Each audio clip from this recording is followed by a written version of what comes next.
तो ये तीन हमारे पास, देखो अगर 2 वेरिएबल का इक्वेशन होगा तो उसके लिए 2 इक्वेशन आपको गिवन होगा, और अगर 3 वेरिएबल का इक्वेशन होगा तो उसके लिए आपको 3 इक्वेशंस गिवन होंगे, क्योंकि ताकि जब हम इसका कोएफिशिएंट बनाएंगे तो हमारे को स्क्वायर मैट्रिक्स मिलेगा। ऐसा नहीं होगा कि वेरिएबल 2 हो और इक्वेशन 3 हो जाए, वेरिएबल 3 हो और इक्वेशन 2 हो जाए, उन दोनों सिचुएशन में सॉल्व नहीं होगा। हाँ, अगर 2 वेरिएबल है और 3 इक्वेशन दे देगा तो देयर इज नो इशू, एक इक्वेशन को आप छोड़ सकते हो, 2 को आप सॉल्व करोगे। लेकिन वेरिएबल 3 हो और इक्वेशन 2 हो तो पॉसिबल नहीं। Number of variable is always less than और equal to the number of equations. अब उसके बाद हम इसमें एक डिटरमिनेंट ए मतलब मैट्रिक्स ए बनाते हैं। वो मैट्रिक्स ए कैसे आता है, तो क्वेश्चन जो गिवन है इक्वेशन, उनमें से कोएफिशिएंट लेंगे।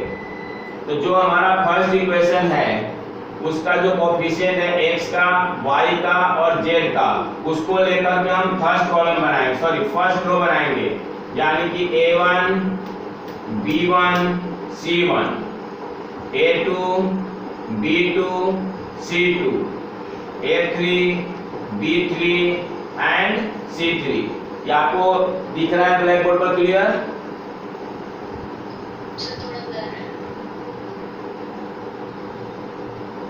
ब्लर है या छोटा है? करने की करो।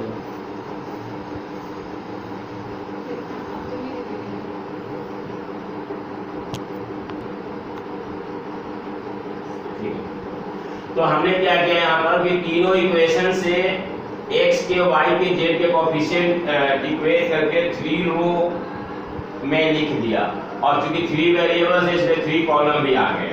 और एक मैट्रिक्स हम बनाते हैं x, इसके अंदर आपको ना वेरिएबल को लेना होता है। जैसे यहाँ पर 3 वेरिएबल है x, y एंड z, तो take x, y and z, और तीसरा कोएफिशिएंट मैट्रिक्स हम b मान लेते हैं, जिसको जो कि हमारे कांस्टेंट उसका बनेगा, जैसे d1 d2 d3।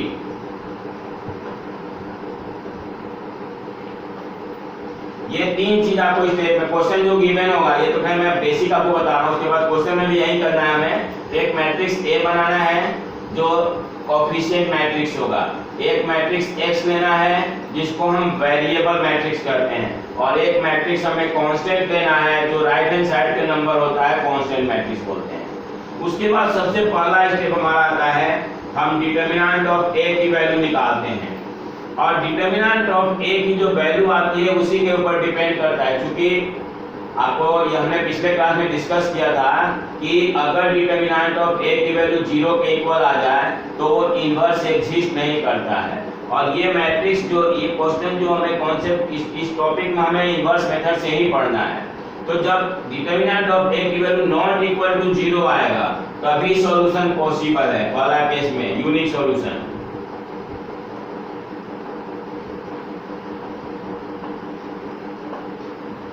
आपको बुक में दे रखा होगा केस 1, और इक्वेशन निकालते हैं कैसे हैं, तो x is equal to a inverse into b, x is equal to a inverse into b। दूसरा केस है, अगर डिटरमिनेंट ऑफ a की वैल्यू इक्वल टू 0 आ गया, तो सेकंड केस में लिखा है अगर डिटरमिनेंट ऑफ a की वैल्यू 0 आ गया तो हम डिटरमाइन करते हैं एडजॉइंट ऑफ a और इनटू b, और अगर ये भी 0 आ जाता है, अगर इसकी वैल्यू भी 0 आ गया, मतलब या इसकी वैल्यू अगर नॉन 0 आता है तो उसको हम बोलते हैं कि system has no solution, system has no solution.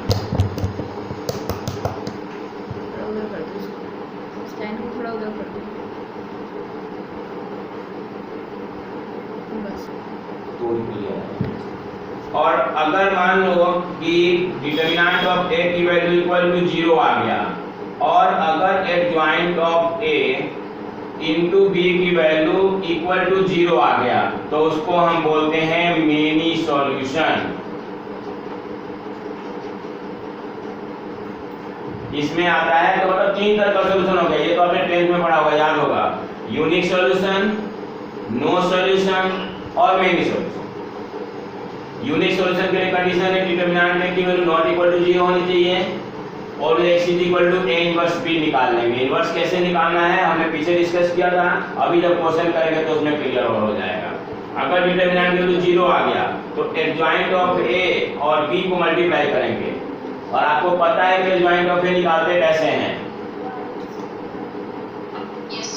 हाँ, और अगर उसकी वैल्यू नॉन जीरो आता है तो हम उसको बोलते हैं नो सॉल्यूशन। लेकिन अगर डिटरमिनेंट की वैल्यू 0 और adjoint of a into b की वैल्यू भी 0 आ गया तो उसको हम बोलते हैं मेनी सॉल्यूशन। बेसिकली आपको टेक्स्ट बुक में केवल यूनिक सॉल्यूशन निकालने के लिए दिया गया है और जो नो सॉल्यूशन है वो तो कभी निकाला ही नहीं जा सकता है, जो सॉल्यूशन नहीं हुआ तो निकलेगा कहां से, 10th में भी क्या था हमने। लेकिन जो ये मेनी सॉल्यूशन वाला है वो आपको एक्स्ट्रा क्वेश्चन में करना है, तो एक्स्ट्रा क्वेश्चन में हम उसको डिस्कस करेंगे। लेकिन अभी हम डिस्कस करेंगे जिसमें कि हमारा आएगा यूनिक सॉल्यूशन वाला केस। तो सबसे पहले अगर हम बात करें एग्जांपल नंबर 2 की, आप ध्यान से देखो एग्जांपल नंबर 2 में मैट्रिक्स A बनाया गया है, x लिखा गया है, b लिखा गया है और इन्होंने डायरेक्ट कर दिया। लेकिन आप डिटरमिनेंट ऑफ a निकाल लो तो कितना आएगा, डिटरमिनेंट ऑफ a की वैल्यू निकाल कर देखो कितना आ रहा है। हाँ, सॉल्व करो, फिर मैं एक आपको एक्सरसाइज बताऊंगा। एक 2/2 का डिटरमिनेंट सॉल्व कर लो और एक इसको केवल देख लो, मैं एक्सरसाइज आगे शुरू कर देता हूँ। पेज नंबर है 134।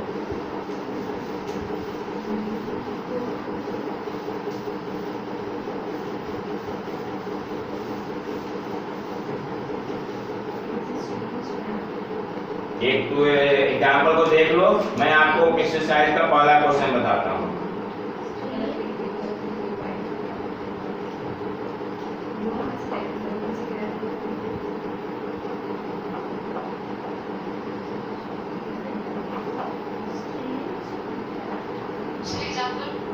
एग्जांपल आपने 27 देख लिया, केवल एग्जांपल नंबर 27 को नजर मार लो एक बार, मैं क्वेश्चन आपको एक्सरसाइज का कराता हूँ।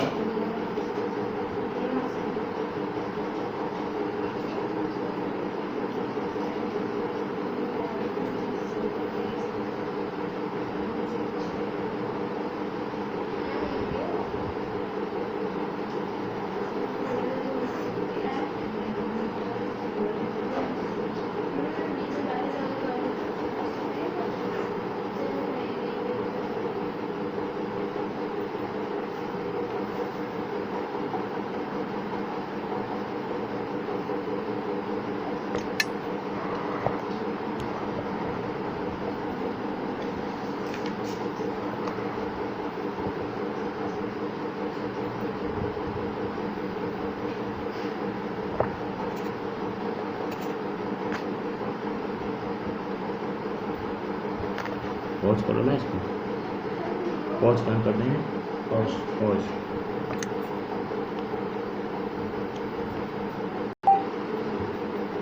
Okay, now the first question of exercise 4.6।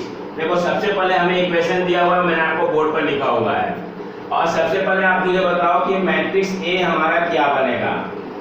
We take the coefficient, first equation में 1 और 2 है, सेकंड इक्वेशन में 2 और 3 है, दूसरा हम लेंगे x जो है हमारा x एंड y और तीसरा हम लेंगे b, ये है हमारा 2 और 3। हालांकि एक्सरसाइज के अंदर क्वेश्चन आपको कहा गया है कि एग्जामिन करो कि कंसिस्टेंट होगा या नहीं होगा, लेकिन चूंकि क्वेश्चन कम है तो मैं आपको ये सजेशन दूंगा कि आप लोग ये सारे क्वेश्चंस को सॉल्व कर लो, कंसिस्टेंसी चेक कर लो और अगर कंसिस्टेंट होता है तो सॉल्यूशन निकालो, एटलीस्ट यूनिक सॉल्यूशन वाला तो जरूर निकालो। तो सबसे पहला step we have to find the determinant of a। तो आई थिंक सो कि -1 आ गया जो कि नॉट इक्वल टू 0 है, सो यूनिक सॉल्यूशन, राइट।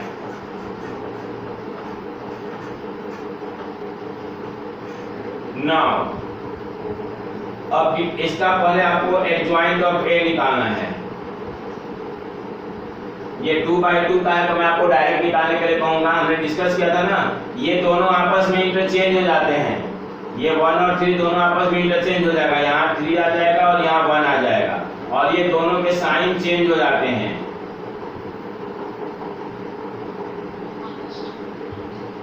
ठीक है, देयर आफ्टर भी, हाँ बोलो।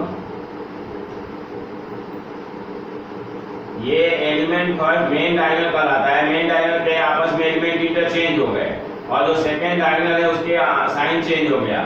फिर हम ए इनवर्स अगर निकालते हैं, जिसका फॉर्मूला है 1 में adjoint of A into determinant, sorry उल्टा लिख दिया मैं, 1 में determinant of A into adjoint of A.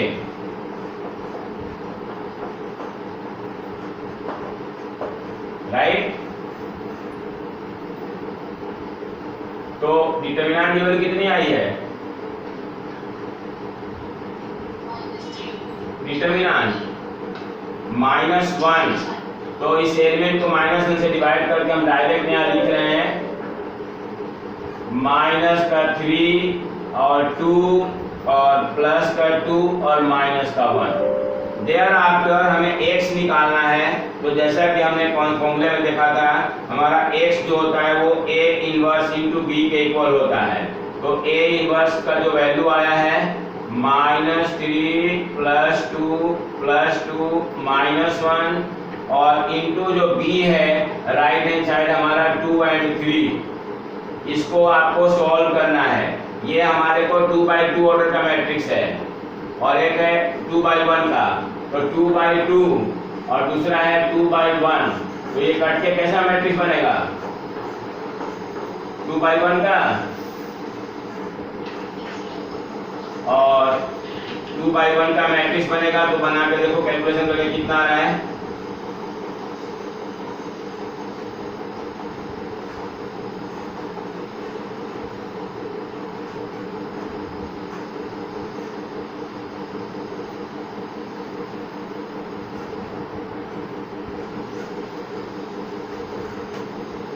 I think सो कि इसमें आ गया 0 और 1, और ये जो x होता है वो होता है हमारा x एंड y, यानी x and y is equal to 0 and 1। तो ऑन कंपेयरिंग, जैसा हमने पढ़ा है कि दो मैट्रिक्स जब आपस में इक्वल होता है तो फर्स्ट एलिमेंट ये इसके इक्वल हो जाएगा, ये इसके इक्वल हो जाएगा, यानी x is equal to 0 and y is equal to 1। Yes. Now you can check your answer. In any equation, put the value of x and y. If you in LHS, if you get RHS, it means the answer is correct. तो अगर मान लो हम यहाँ रखते हैं 0, तो 0 और +2 1 जा 2 के इक्वल है, 2 0 जा 0 +3 1 जा 3, हमारा 3 के इक्वल है। It means our answer is correct. Note करना है, कर लिए? ओके, तो क्यों ना मैं आपको 3/3 का बता दूं। 2/2 आई थिंक सिंपल है। अब आप फोर्थ क्वेश्चन देखो, मैं क्वेश्चन बोर्ड पर नहीं लिख रहा हूं, आपके पास बुक है, आप पेज क्वेश्चन देखो। मैं आपको डायरेक्ट मैट्रिक्स A B और C लिख के A X और B लिखूंगा।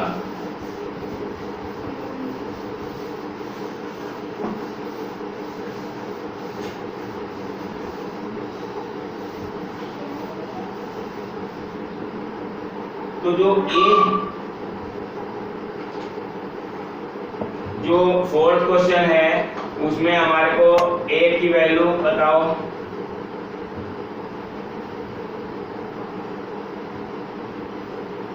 तो A है 1 1 1 2 3 4 सॉरी 2 3 3, और A 2A।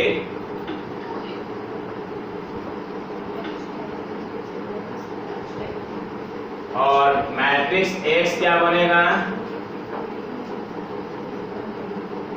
X Y Z, और मैट्रिक्स जो B होगा 1 2 and 4। तो first of all we have to find determinant of A।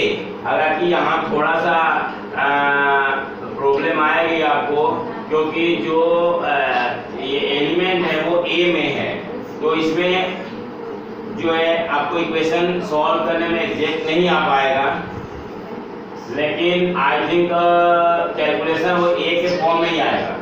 हैं वीडियो पॉज रखा है।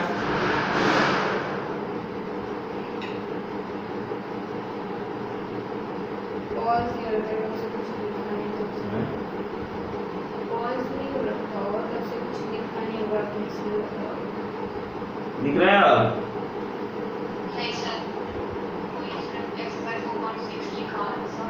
पर वो इक्वेशन लिखा हुआ नहीं दिख रहा है।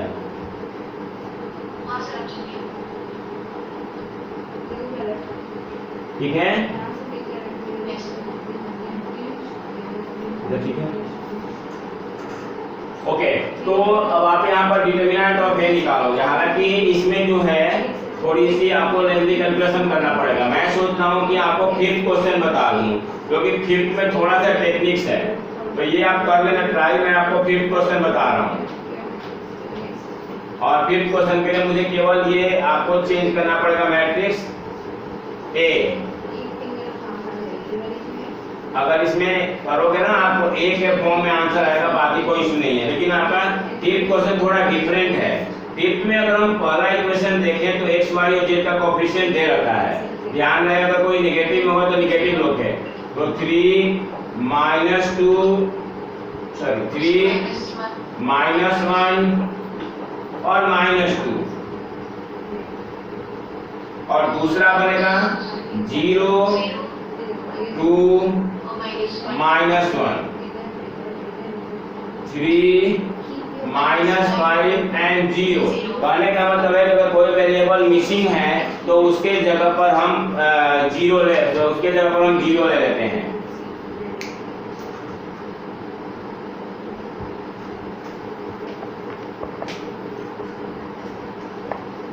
अब आपको सबसे पहला काम क्या करना है, डिटरमिनेंट ऑफ ए, तो कैलकुलेट करो और इसे मिलाओ। 3 लेते हैं तो इस कॉलम को और इस रो को छोड़ देंगे। 2 into 0 is 0 और -5 into -1 जो है +5 हो जाएगा, और यहाँ पर माइनस है तो 0 - 5 और ये +1 हो जाएगा, क्योंकि आपको पता है एक्सप्रेशन में पॉजिटिव नेगेटिव पॉजिटिव, तो ये +1 आ जाएगा। +1 हो जाएगा, साइन है तो माइनस है तो ये चेंज 0 into 0 is 0 और -3 into -1 ये +3 हो जाएगा। एंड -2 ये छोड़ेंगे 0 into -5 is 0 और -3 to the 6, तो ये 0 - 5 जो है वो -5 होता है, तो माइनस का 15 हो गया, और 0 + 3 जो है वो 3 होगा, तो 3 1 जा 3 हो जाएगा, और ये -2 को -6 से करोगे तो प्लस का 12 हो जाएगा। यानी कि 12 और 3 15 -15 + 15 क्या आ गया 0। तो 0 आने के बाद अब आपको यहाँ पर क्या करना है, A inverse does not exist। लेकिन यहाँ तो अगर इनवर्स एग्जिस्ट नहीं कर रहा है तो ये हमारा मेनी सॉल्यूशन भी तो हो सकता है। तो उसके लिए आपको एडजॉइंट ऑफ ए निकालना पड़ेगा पहले, और एडजॉइंट ऑफ ए निकालने के लिए हमें सारे कोफैक्टर्स निकालने होंगे। A11 A12 A13 A21 A22 A23 फिर A31 A32 और A33। अब मुझे जल्दी से बताओ क्या क्या आएगा। A11 क्या आएगा, एक चीज और ध्यान रखना, ये A11 जो है वो एजिटी साइन का आएगा, A12 का साइन चेंज हो जाएगा, A13 एजिटी, क्योंकि इनको प्लस करने पर ना इवन होता है तो एजिटी जाता है, और अगर ऑड होता है तो साइन चेंज। तो जहाँ साइन चेंज होने का चांस है वहां पर मैं माइनस लगा दे रहा हूँ पहले से। 2 1 sign change as it is sign change, 1 3 as it is 3 2 sign change. अब मुझे बताओ A11 की वैल्यू क्या आएगी। देखो फर्स्ट रो छोड़ोगे और फर्स्ट कॉलम छोड़ोगे, 2 into 0 is 0 और -5 into 1 इज +5, लेकिन बाहर माइनस का साइन होता है इसलिए -5 हो गया। एक मिनट, हाँ 0 - 5 हो गया -5। अब A12 बताओ, A12 आप चेक कर लेना, ये +3 हो जाएगा और A13 करोगे तो आपका -6 आएगा। A21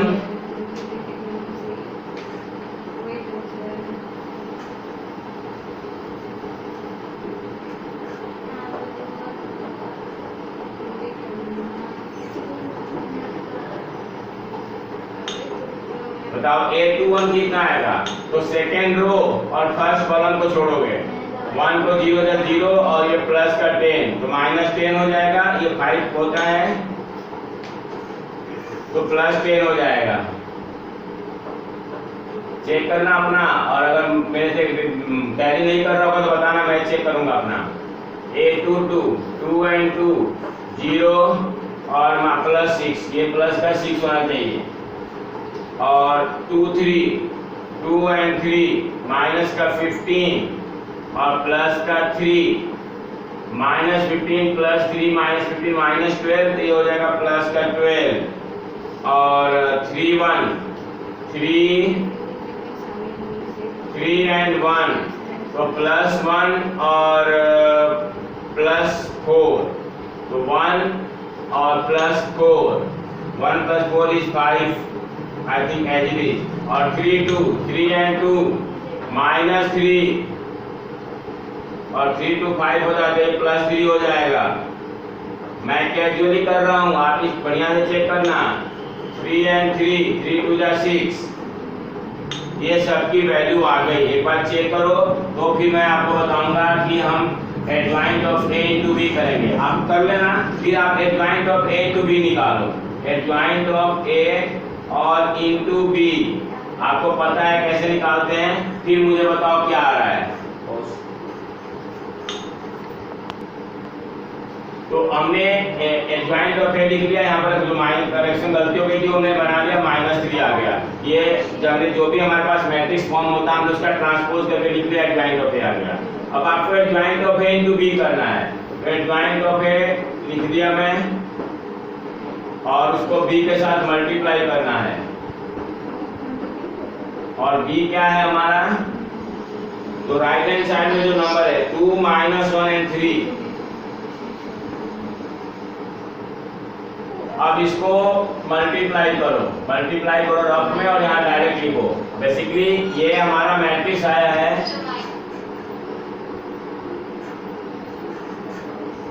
ये है 1 2 3 3/1 और ये है 3/3 और ये है 3/1, तो ये 3/1 बनेगा,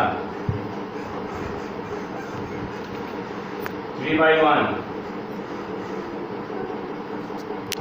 फर्स्ट रो फर्स्ट कॉलम -10 -10 -20 और 15 -20 + 15 -5 आई थिंक सो।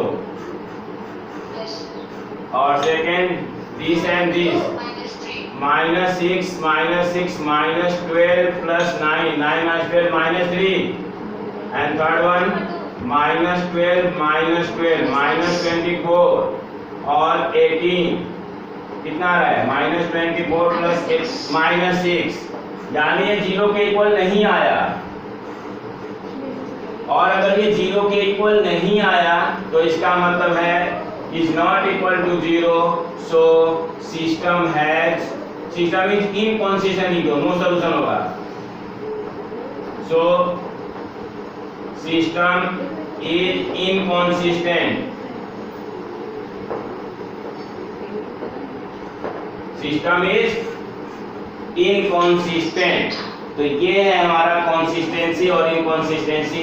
अगर मान लो कि ये भी 0 आ जाता तो हमारे पास मिनी सॉल्यूशन का कॉन्सेप्ट है, वो हम डिस्कस करेंगे, लेकिन अभी इसमें नहीं आया है, उसको बाद में देखेंगे। अब आप अगर ऐसे ही देखो तो एग्जाम्पल तो आपसे हो जाएंगे। अब एक्सरसाइज में कौन से क्वेश्चन और डिस्कस करें? तो अब एक जैसे हैं, लेकिन 1-2 क्वेश्चन और डिस्कस कर लेते हैं।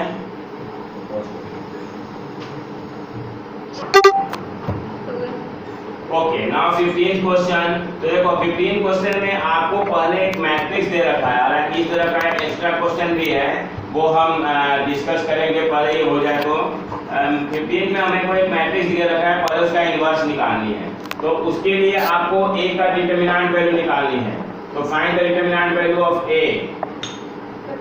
2 - 3 5 and 3 2 - 4 and 1 1 - 2। अब इसके डिटरमिनेंट वैल्यू निकालनी है, उसको हमें एक्सपेंड करना है। तो एक्सपेंड करो इसको। पहला नंबर 2 हम ले लेंगे, इसको छोड़ेंगे, इसको छोड़ेंगे। 2 × -2 इज -4, और माइनस इसको मल्टीप्लाई करो तो +4 हो जाएगा, क्योंकि बीच में माइनस का साइन आता है और ये माइनस वाले से है। फिर -3, तो -3 लेंगे तो +3 हो जाएगा ना। इसको छोड़ेंगे, 3 × -2 इज -6 और +4। तुम अपना कैलकुलेशन खुद करना है और फिर आप टैली करना। 5 को करेंगे, इसको छोड़ेंगे, इसको छोड़ेंगे। 3 × 1 = 3 और -2, तो -4 +4 तो 0 हो गया। तो 0 × 2 0, और ये 4 - 6 इज -2 × 3 -6, और 3 - 2 1 1 5 5। तो 5 - 6 जो है हमारा -1 आ गया, which is not equal to 0। तो हमारे पास से डिटरमिनेंट की वैल्यू आ गई। इसका मतलब है इनवर्स एग्जिस्ट करेगा।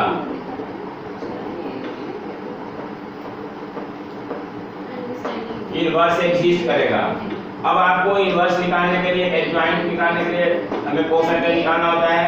लिखने का तरीका मैं बता रहा हूँ। a11 positive, a12 negative, a13 positive, a21 negative, a22 positive, a23 negative.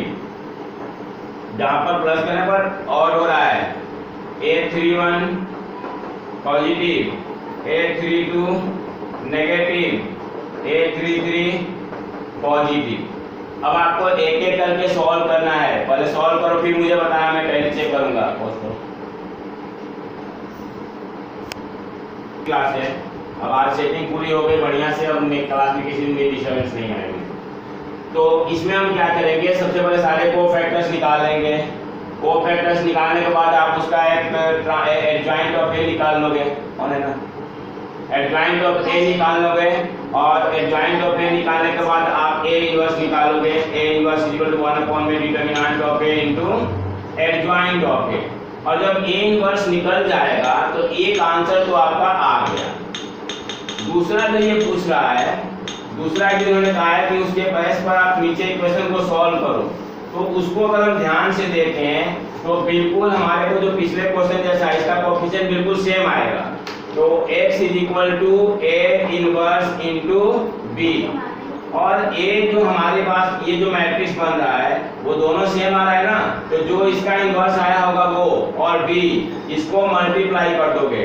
जो भी यहाँ 1/1 का 3/1 का मैट्रिक्स बनेगा उसको x y z के साथ इक्वेट करोगे। पहला x के इक्वल, दूसरा y के इक्वल, और तीसरा z के इक्वल। तो इस तरह से हैं